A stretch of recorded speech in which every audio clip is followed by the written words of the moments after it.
Assalamualaikum, bertemu kembali dengan berita terkini. Sebelum mula sila subscribe, terima kasih.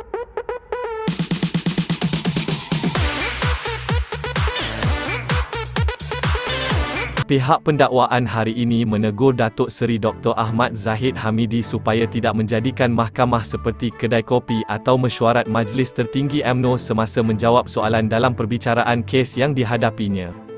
Timbalan Pendakwa Raya Datuk Raja Rosella Raja Toran membuat teguran itu apabila Ahmad Zahid berkali-kali tidak menjawab soalan secara spesifik dan mahu memberi penjelasan.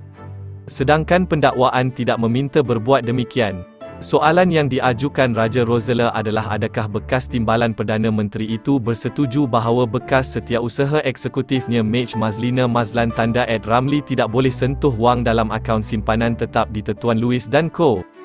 Selepas beberapa kali Raja Rosella bertanyakan soalan itu dan menegur supaya menjawabnya secara spesifik, Ahmad Zahid akhirnya menjawab setuju. Raja Rosella kemudian mengucapkan terima kasih. Terima kasih Datuk Seri.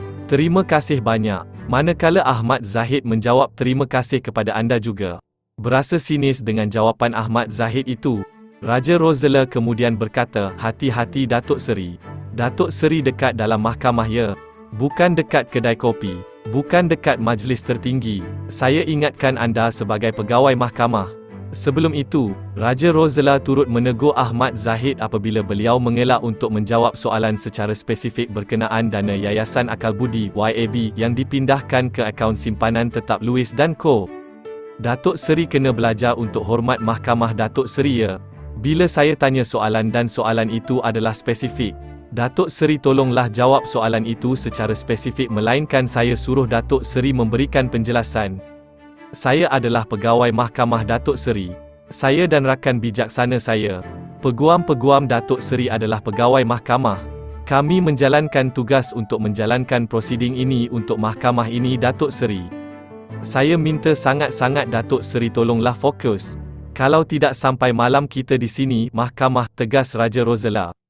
Peguam Hisham Tepotek yang mewakili Ahmad Zahid bangun dan menyatakan anak guamnya perlu diberikan peluang untuk memberikan penjelasan. Hakim Mahkamah Tinggi Datuk Colin Lawrence Siqueirah kemudian berkata pendakwaan memberikan pandangan sedemikian kerana Ahmad Zahid tidak menjawab soalan secara spesifik. Sebaliknya memberikan penjelasan, hanya jawab setuju atau tidak. Kadangkala saksi diberikan peluang untuk memberikan penjelasan. Tetapi apabila ditanya sama ada saksi setuju atau tidak, saksi hanya perlu menjawab sama ada setuju atau tidak. Oleh sebab itu pendakwaan berpandangan begitu, kata Hakim Siqueirah. Pada 24 Januari lepas, Mahkamah memerintahkan Ahmad Zahid membela diri terhadap 47 pertuduhan dengan 12 daripadanya melibatkan pecah amanah, 8 pertuduhan rasuah dan 27 pertuduhan pengubahan wang haram. Membabitkan berpuluh-puluh juta ringgit dana milik YAB selepas pihak pendakwaan berjaya membuktikan kes prima facie. Perbicaraan di hadapan Hakim Siqueirah bersambung. Terima kasih kerana menonton.